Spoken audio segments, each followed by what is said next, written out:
Sejak Rasulullah wafat, berkali-kali Bilal minta izin kepada Abu Bakar untuk ikut jihad dan gak pulang lagi ke Madinah, pengen tinggal di tempat yang lain. Udah gak kuat lagi berada di Masjid Nabawi. Karena orang yang dia cintai telah wafat. Tapi gak diizinkan oleh Abu Bakar sampai akhirnya setelah sekian lama membujuk Abu Bakar bisa diizinkan, pergilah Bilal dan akhirnya Bilal tinggal di Syam. Kalau sekarang Suriah. Di sanalah Bilal menikah. Jadi selama ini dia asik dengan cintanya kepada Rasulullah sehingga gak sempat mikirin pernikahan. Baru berangkat ke Syam, sampai di Syam Bilal menikah di sana. Menikah di sana, hidup di sana sampai setelah beberapa tahun berada di Syam, akhirnya bergantilah pemerintahan dari masa Abu Bakar ke masa Umar bin Khattab. Setelah beberapa tahun di Syam, pada suatu malam Bilal menangis. Malam-malam dia bangun nangis, gerung-gerung gitu kayak anak kecil. Istrinya nanya, "Ya Bilal, ada apa? Kamu mimpi buruk?" "Enggak, justru ini mimpi baik." "Mimpi apa?" "Aku mimpi ketemu dengan Rasulullah SAW. Dan Rasulullah bersabda, siapa yang melihat aku dalam mimpi berarti dia melihat aku dalam kenyataan. Aku bertemu dengan Rasulullah di dalam mimpi dan Rasulullah berkata, ya Bilal, kami rindu kepadamu. Sudah lama engkau tidak mengunjungi kami ya Bilal." Setelah bangun dari mimpi itu, Bilal semakin rindu kepada Rasul, merasa bersalah udah lama gak menjenguk Rasulullah. Akhirnya Bilal pun memutuskan untuk, kalau bahasa kita mah umroh, memutuskan untuk ziarah ke makam Rasul. Berangkat Bilal dari Syam, umroh ziarah ke makam Rasul. Melihat Bilal masuk lagi ke kota Madinah, penduduk Madinah itu berasa seperti hidup lagi di zaman Rasul. Senang gitu, dan Umar sangat senang dengan kedatangan Bilal. Sehingga selesai Bilal sholat, selesai Bilal ibadah-ibadah sunnahnya, termasuk menjenguk atau berziarah ke makam Rasul dan Abu Bakar. Kemudian Umar berkata kepada Bilal, ya Bilal, sudah lama kami tidak mendengar suara azan darimu.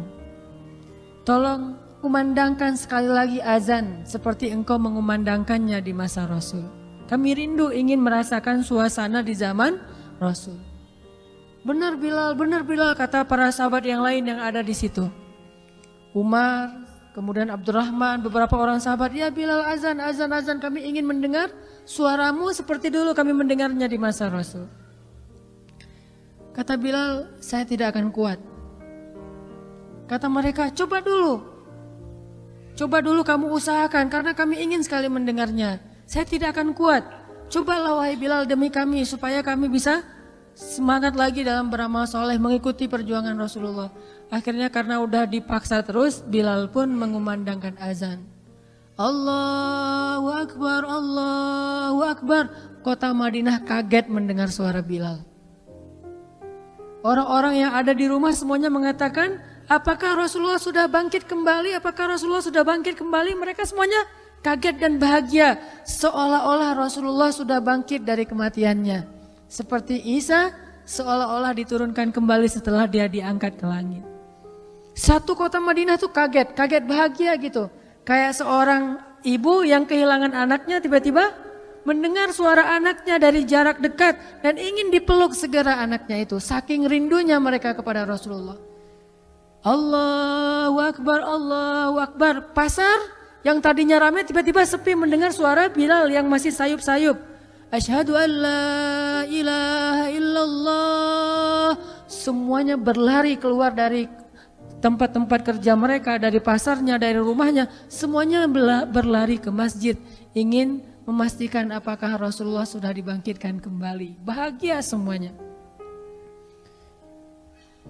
Apakah Rasulullah sudah dibangkitkan? Apakah Rasulullah sudah hidup lagi? Semuanya bertanya dengan pertanyaan yang sama.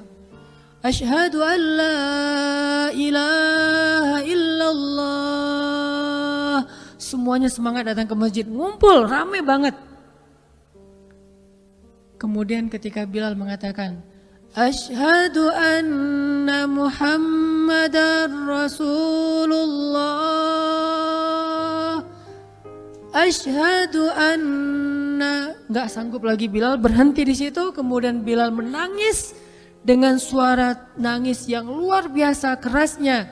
Lalu satu masjid menangis, lalu satu kota Madinah menangis. Sehingga para ulama mengatakan tidak pernah kota Madinah menangis sedahsyat mereka menangis hari itu kecuali ketika Rasulullah wafat. Cuma 2 kali menangisnya kota Madinah paling dahsyat. 1 hari ketika Rasulullah wafat, kedua hari ketika Bilal kembali mengumandangkan azan dan mengucapkan asyhadu anna Muhammadar Rasulullah. Semuanya menangis.